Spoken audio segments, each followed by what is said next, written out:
préoccupe un peu des investisseurs parce que l'API n'est pas la seule structure pour le faire. Mais nous disons que nous ne devons pas aller en rang dispersé. Et dans cette stratégie qui est en train d'être élaborée, nous attendons beaucoup de la diaspora parce que nous voulons consacrer un chapitre spécial pour la diaspora parce que nous pensons qu'elle a un rôle important à jouer. Voilà, grosso modo, ce que je peux dire aujourd'hui. Et nous avons dans ce document, je crois, qui vous a été distribué, qui reprend un peu de manière succincte nos activités que vous pouvez lire. Et demain, lorsque nous serons en atelier, vous pourrez me poser toutes les questions que vous voulez. Donc, voilà, mesdames et messieurs, ce que je pouvais dire aujourd'hui. Je vous remercie.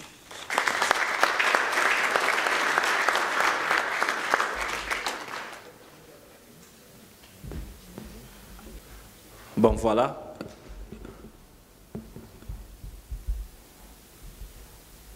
Ouais, c'est la production d'un Camerounais. Nollywood évolue en Afrique déjà et voilà des présentations qui sont déjà dignes. Donc, ce soir au Novotel, nous allons donc regarder, ceux qui auront la possibilité d'être là pourront regarder le film de Clément Zana et de Paulin. Est-ce qu'il est dans la salle? Il ne m'a pas donné plus d'informations. L'heure n'est pas... Il n'est plus là? Oui, bon, on part du fait que ce sera à 20h. C'est une information qui n'était pas disponible au Novotel.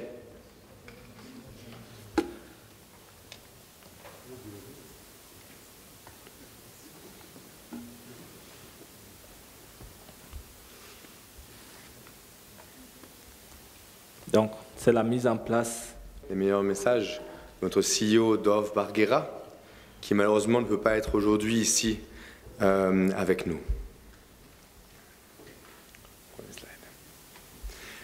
Donc, la situation, on a parlé ce matin de tout ce qui est l'accès Internet, la pénétration de l'Internet en Afrique subsaharienne et au Cameroun en particulier. La situation qu'on voyait en haut sont des prix de connexion au retail, donc pour les consommateurs, des prix parmi les plus hauts du monde. Et ça a apporté donc aujourd'hui la pénétration au Cameroun est malheureusement parmi les plus basses du monde. Le rapport, disons, sorti en septembre 2012, on a, disons, 5% des individus qui utilisent l'Internet. Donc, c'est-à-dire que par rapport à la moyenne mondiale qui est à 30%, on a un chemin, disons, un grand chemin à faire, un grand chemin qui peut être parcouru là-dessus. Donc, c'est un challenge, mais c'est aussi une opportunité au même moment. Slide suivant. Dans cette situation finalement qui est née et qui a commencé à opérer en 2011, 4G Africa, une entreprise privée avec headquarter à Zurich et office local à Douala, qui sert sous la marque Yumi, peut-être certains d'entre vous connaissent, Douala et Yaoundé en connexion Internet à large bande, donc plus de 640 kbs. C'est une connexion de 4e génération, donc passant par le WiMAX. Notre base d'abonnés est de 10 000 aujourd'hui, en croissance permanente. Et nous regardons aussi pour l'instant d'autres pays voisins. Et c'est un modèle qui a fait ses preuves, je dirais, dans certains pays de l'Europe de l'Est jusqu'à maintenant. Slide suivant. Donc, on a parlé ce matin, la fibre optique arrive, les câbles sous-marins sont posés. C'est la partie à gauche en haut, disons, dans ce graphique. Ça, c'est une partie qui fonctionne, qui marche au Cameroun. Le problème se situe encore dans le dernier mile, c'est-à-dire la connexion jusqu'à l'utilisateur. Comment est-ce que l'utilisateur lui-même se connecte jusqu'à ce réseau mondial, non, qui est la toile internationale. Et c'est précisément là que se trouve le core business de 4G Africa. C'est là-dessus finalement qu'on se concentre, donner accès, on a parlé plutôt du pouvoir justement de la masse critique, donner accès à la masse critique lui donner un accès à un Internet rapide, fiable finalement et puissant. Voilà, donc c'était pour présenter un peu, pour que vous sachiez d'où je viens, d'où on parle. Maintenant, aller plus sur le thème vraiment de cette présentation. Un rapport de la Banque mondiale paru en 2012, une des conclusions, c'est finalement que l'accès Internet à large bande, l'accès rapide, peut être un outil de développement très puissant, mais pour cela, il faut, disons, avoir les capacités, comme on a parlé avant, les capacités humaines, finalement, pour pouvoir l'utiliser. Il faut que les citoyens, il faut que le gouvernement, il faut que les entreprises aient ces qualifications, et finalement développent ces qualifications pour pouvoir utiliser le potentiel qui réside dans l'Internet à large bande. Et c'est le point de départ finalement de cette courte présentation, voir un peu qu'est-ce que sont ces qualifications, ça finalement c'est très abstrait, non? Qu'est-ce que ça peut être, des solutions concrètes aujourd'hui, disons, qui peuvent amener le Cameroun, donc dans les objectifs du DSCE, on a 10% de pénétration Internet jusqu'à 2015. Qu'est-ce que ça veut dire si on atteint ce 10%? Quel est le potentiel qu'il y a derrière? C'est maintenant un peu ce que je veux vous présenter. Commençons. Une étude de McKinsey de 2011 a regardé un peu quelles sont les sources de valeur d'Internet. Tout le monde dit Internet c'est bien, Internet rapide c'est utile, mais pourquoi? À quoi ça sert? Ici donc vous avez en haut une catégorie de 7 sources de valeur. Ça va disons du matching process, c'est-à-dire trouver un investisseur, trouver un employé, trouver une offre spéciale, jusqu'à par exemple au gain de temps. Et tous ces avantages ont été, disons, regardés pour plusieurs sous-groupes, finalement, de la population. Aujourd'hui, je veux me concentrer sur 3 de ces sous-groupes, ce que chez 4G on appelle les 3 E, éducation, entrepreneuriat et emploi.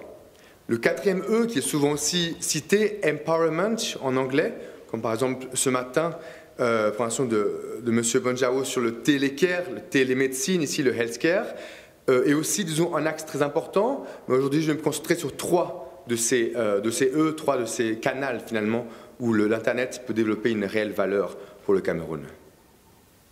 Ok. Commençons. L'éducation, l'e-learning. Aujourd'hui, le prochain slide, s'il vous plaît. Voilà. Aujourd'hui, tout le monde parle du MOOC. MOOC est dans toutes les bouches, c'est, disons, la nouvelle tendance. Qu'est-ce que c'est? Qu'est-ce que c'est que ce MOOC, finalement? MOOC, c'est tous ces Massive Open Online Courses, c'est-à-dire des cours en ligne offerts par les meilleures universités du monde de façon gratuite, open, ouverte à toutes et à tous qui ont simplement un ordinateur et une connexion Internet. C'est une révolution aussi dans la manière didactique, parce que ça se base sur un engagement de l'étudiant. Jusqu'à présent, disons, sur Internet, on pouvait apprendre, bien sûr, on reçoit, mais aujourd'hui, avec les MOOC, l'idée, c'est d'aller vers la participation. Des groupes de travaux, des groupes d'études internationaux. Disons que l'étudiant va aussi faire des tests, l'étudiant va créer des vidéos, par exemple, et les poster. Donc, c'est vraiment que l'utilisateur est complètement impliqué, comme dans un cours dans une école, simplement que ce cours peut être partout à la fois. 2 exemples intéressants de ce MOOC, par exemple, Coursera, disons, qui réunit 35 des meilleures universités au monde, dont le PFL de Suisse, Stanford des États-Unis, et qui propose des cours avec diplôme à la clé. C'est-à-dire qu'une personne au Cameroun, avec un ordinateur et une connexion Internet, peut se connecter et sortir, disons, un cours diplômé par l'université de Stanford, par exemple en design ou quoi que ce soit. De l'autre côté, Khan Academy aussi, des millions de vidéos online qui traitent de tous les sujets, finalement, pour ce e-learning. Donc on a, disons, déjà des milliers, des millions d'utilisateurs, seulement 0,5% sont en Afrique subsaharienne et tous concentrés plus ou moins en Afrique du Sud. Bien sûr, il y a d'autres exemples, peut-être, qui sont plus développés dans d'autres pays, mais on voit le potentiel. Et qu'est-ce qui se passe pour pouvoir profiter et tirer profit, finalement, de ces exemples? Il faut une connexion Internet rapide et stable. Il faut pouvoir voir en streaming, en vidéo, le professeur qui est, par exemple, à Lausanne et qui donne son cours, pouvoir le voir en même temps. Il faut pouvoir charger des documents sur la toile, que finalement nos groupes de travail, avec un collègue qui sera peut-être en Chine, l'autre qui sera aux États-Unis, peuvent travailler ensemble par vidéoconférence. Tout cela a besoin de l'Internet rapide. Yumi et 4G s'engagent aussi dans ce sens pour l'éducation supérieure au Cameroun.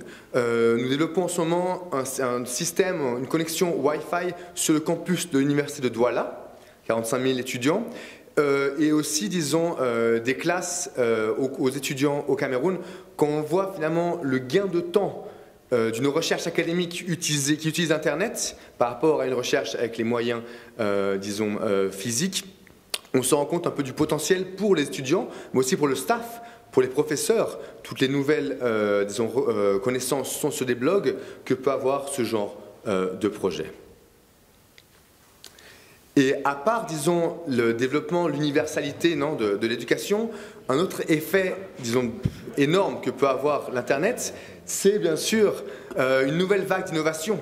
Parce que les nouveaux Einstein, les nouveaux Steve Jobs, comme ici en photo, sont assis et ils sont, disons, au Cameroun et attendent d'avoir accès aux ressources qui sont sur Internet, attendent de pouvoir développer ce potentiel, disons, qui est possible sur la toile. Et j'espère vraiment que ce jeune garçon ici regarde vraiment pour les 4 E que j'ai dit avant, éducation, emploi, entrepreneuriat et empowerment, et non les 4 G, qui sont aussi les 4 mauvais G, disons, qui sont aussi sur la toile, que vous connaissez aussi, qui sont gambling, gaming, girls et goofing, qu'il y a aussi, donc j'espère vraiment qu'ils se concentrent sur les bons 4 E.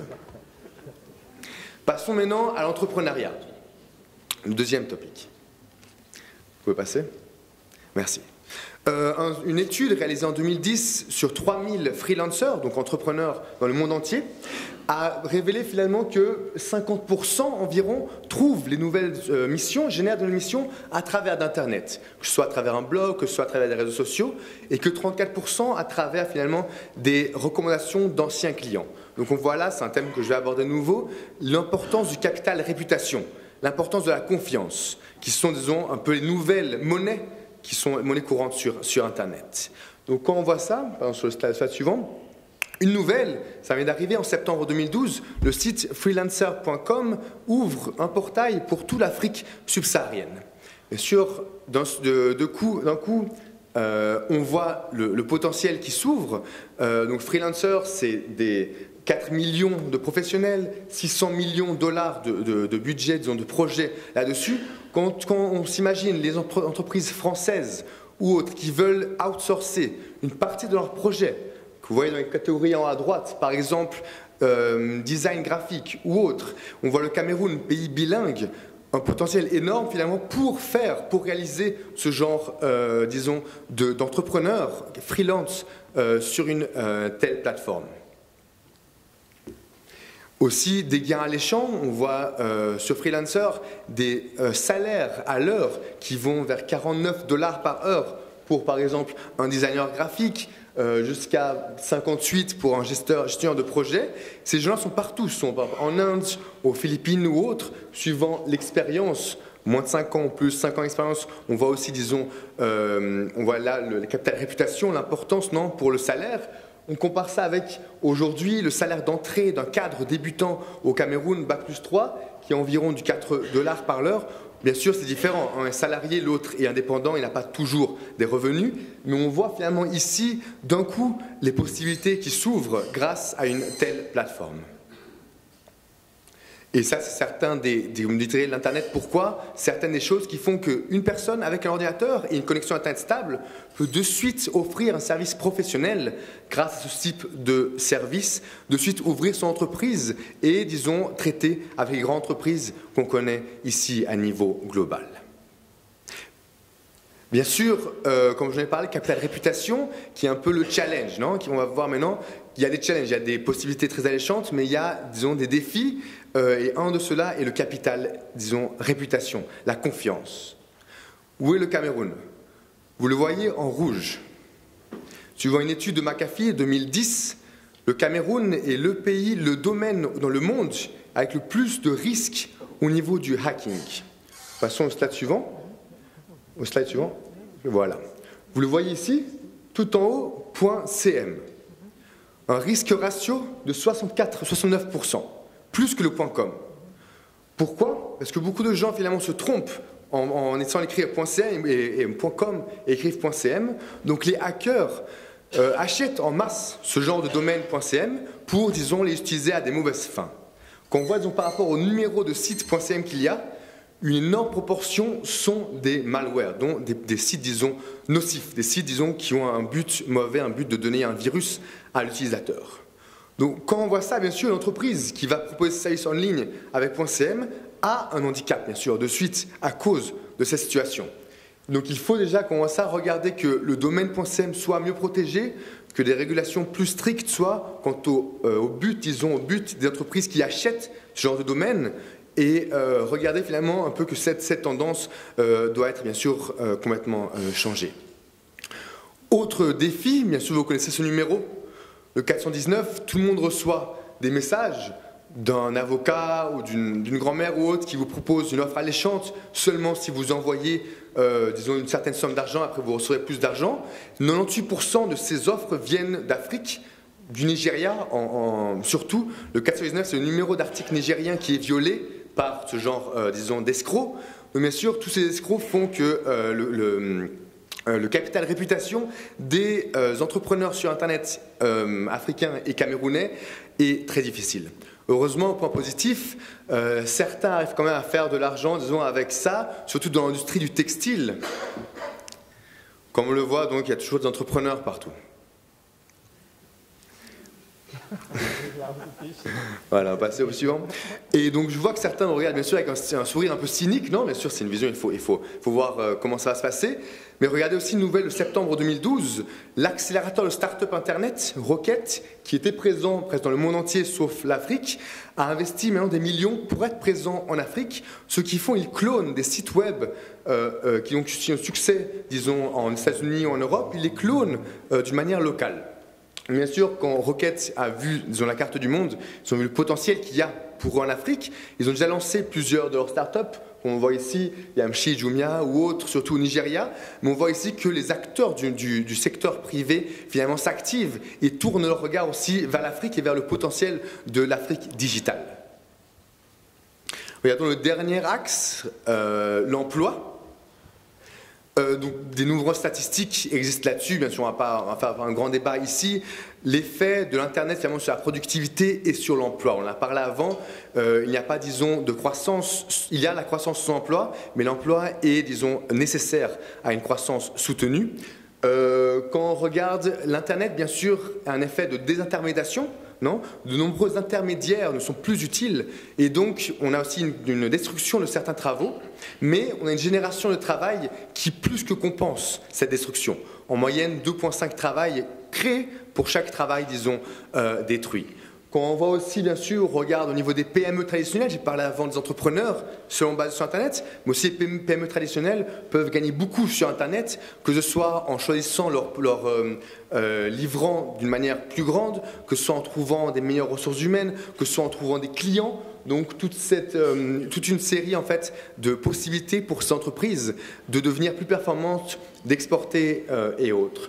Aussi une étude de McKinsey de la même année qui montre que finalement 75% selon eux, 75% de la valeur créée par Internet est capturée par les entreprises traditionnelles. Donc je montrais avant, freelancers et autres, ce ne serait que 25% de ces entreprises nouvelles sur Internet, mais 75% de la valeur est capturée finalement par ces entreprises conventionnelles. Et ici, c'est des prévisions pour Cisco pour l'Afrique subsaharienne. Quel type d'application peut générer le plus de valeur? Et donc voilà, vous les connaissez bien sûr, les vidéos, le streaming, on regarde ce qu'un expert dit sur un thème, les conférences call, on peut imaginer, disons, les investisseurs en Chine et un autre investisseur minoritaire aux États-Unis, une conférence call, disons, qui réunit tout le management. On voit là aussi des possibilités énormes. Donc j'arrive maintenant à la fin de cette présentation. Nous avons aussi un stand ici où nous présentons aussi notre solution Yumi Diaspora. Nous serons avec plaisir, avec aussi Nathalie Fournichot ici présente, de vous expliquer plus. Et je vous remercie sincèrement pour votre attention. Merci.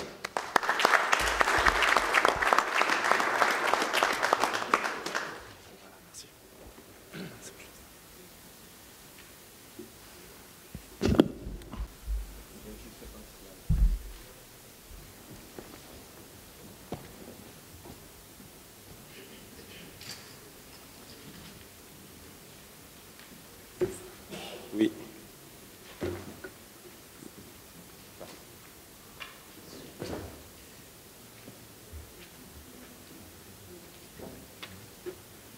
Oui, mais, mesdames, messieurs, monsieur le modérateur, merci. Bon, je vais essayer de parler très rapidement parce qu'il semblerait, j'ai combien de minutes?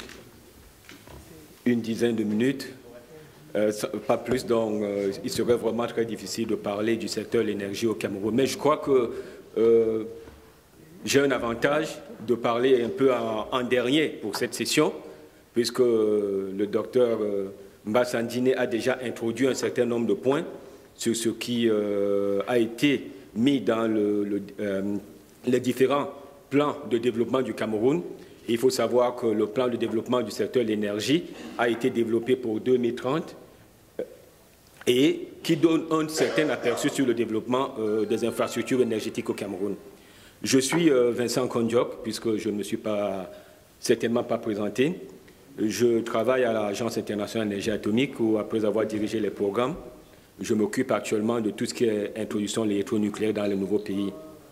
Ça veut dire que dans le monde actuellement, tout pays qui veut se lancer dans le nucléaire, soit pour la première fois, soit pour l'expansion, comme les pays de l'Europe de l'Est ou alors l'Afrique du Sud, eh bien, nous sommes obligés d'une certaine manière de travailler avec eux, de les guider, de les aider à le faire dans de bonnes conditions.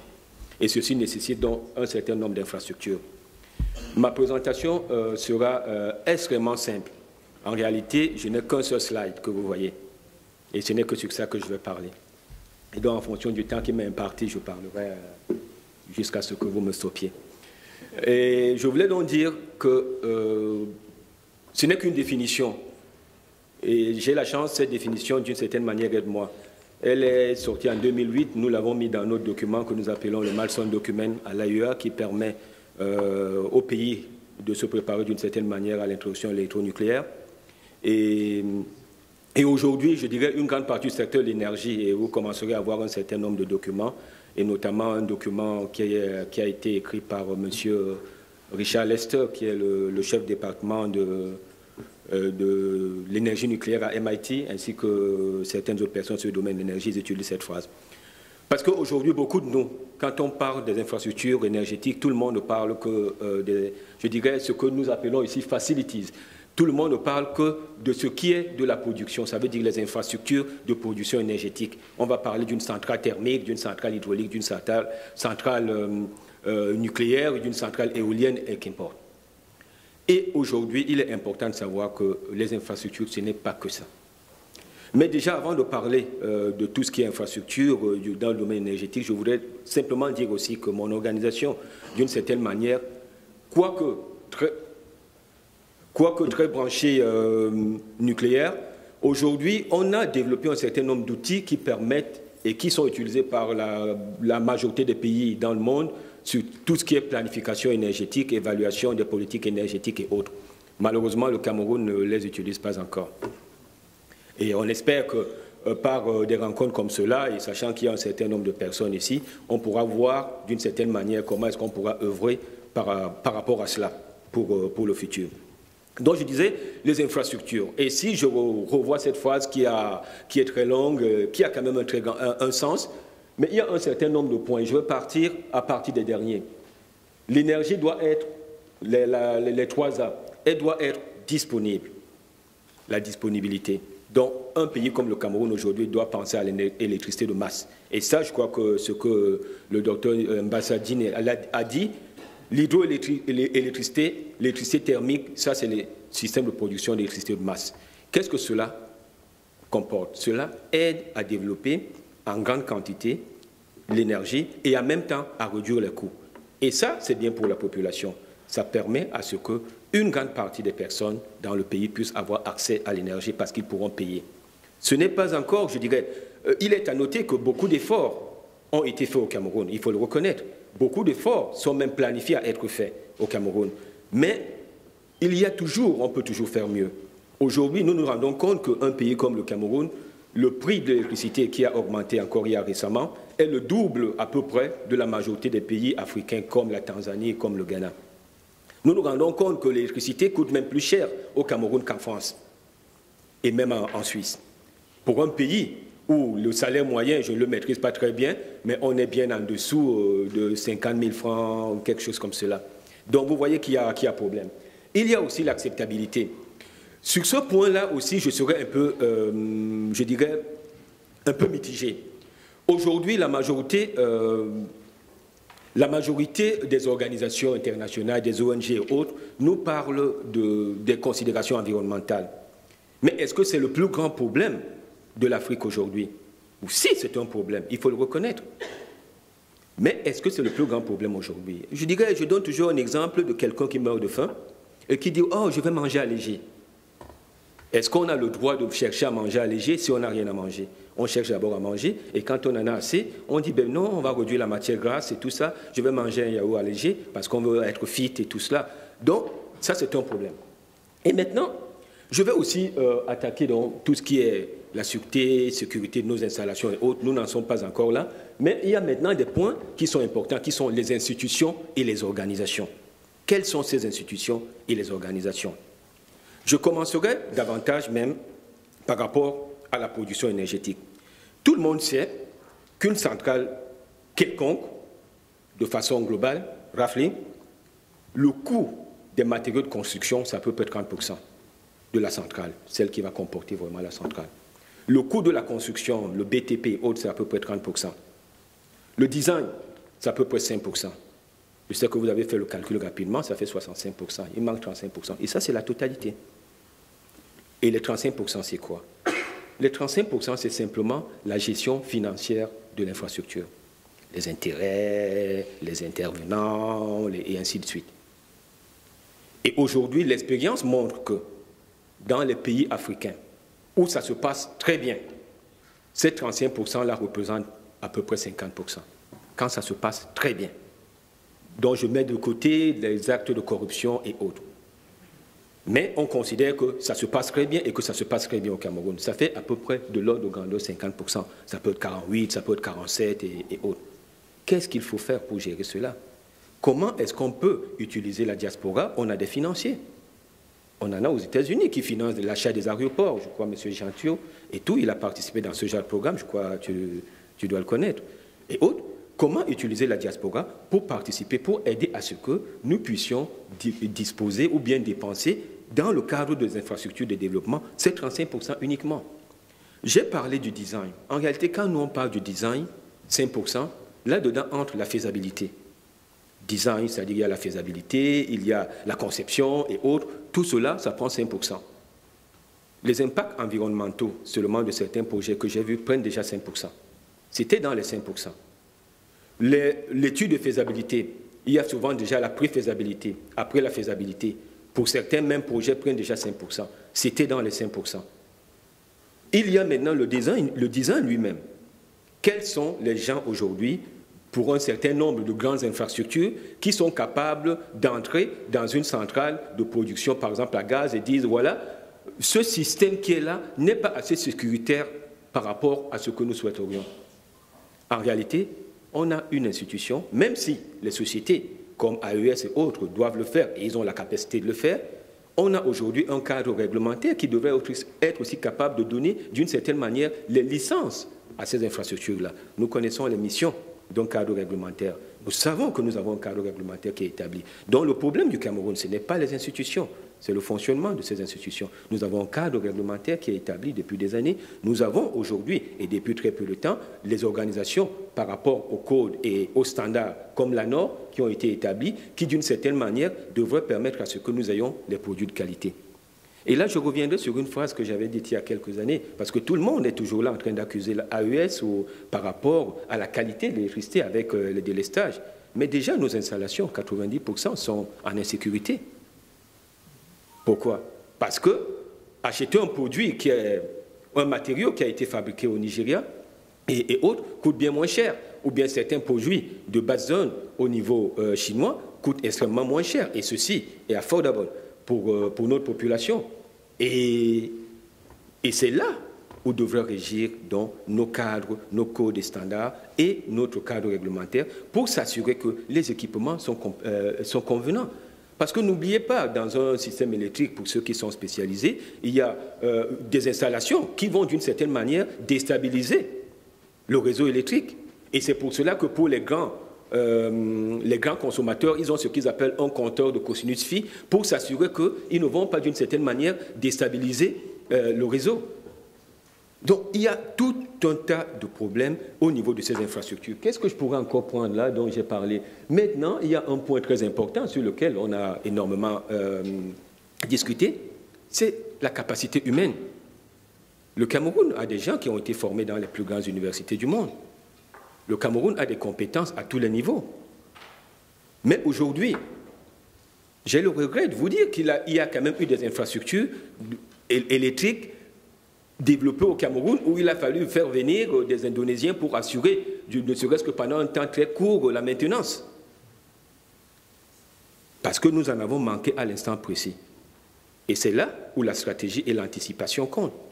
Quand on doit construire les installations, on est là aujourd'hui, on a un plan qui nous dit on va construire Menvele, Lompanga, un certain nombre de centrales. Mais ces gens auront besoin de la compétence.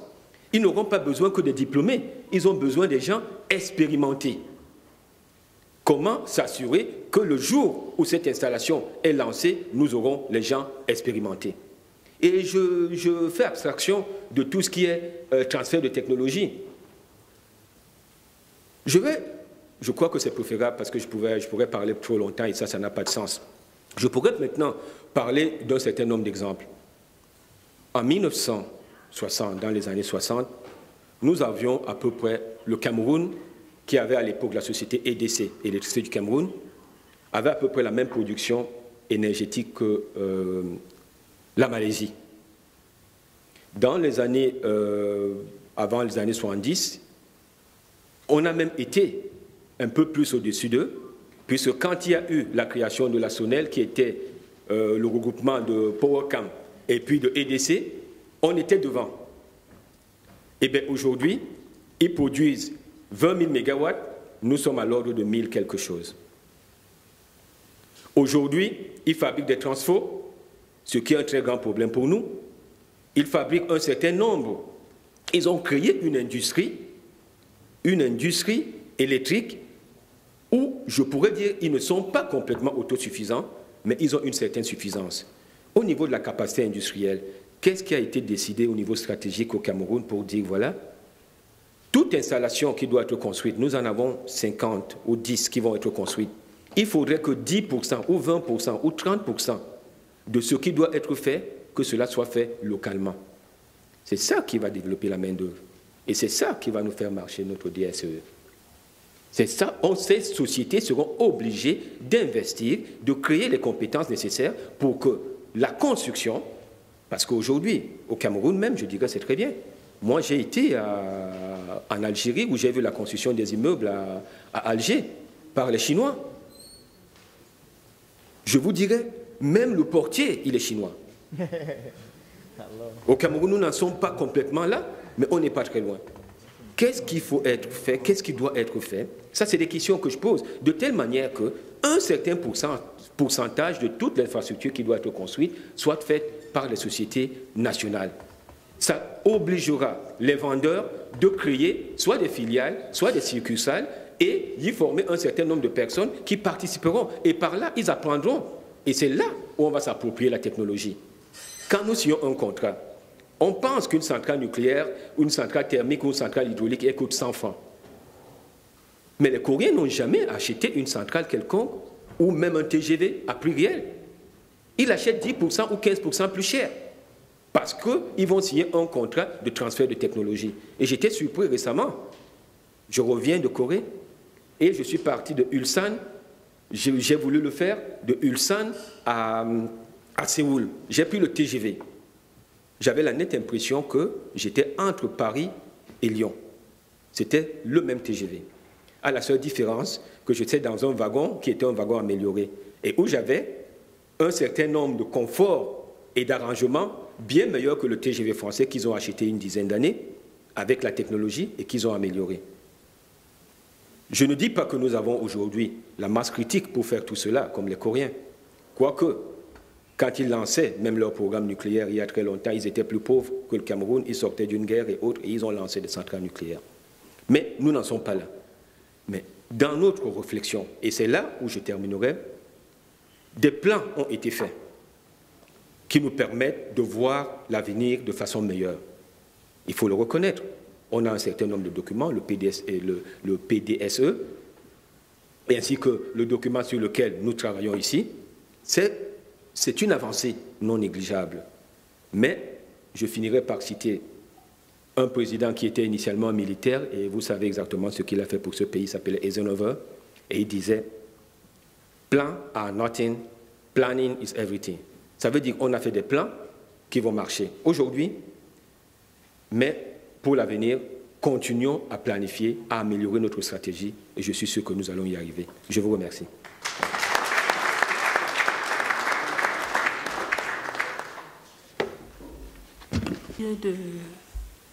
Je ne veux pas me tromper.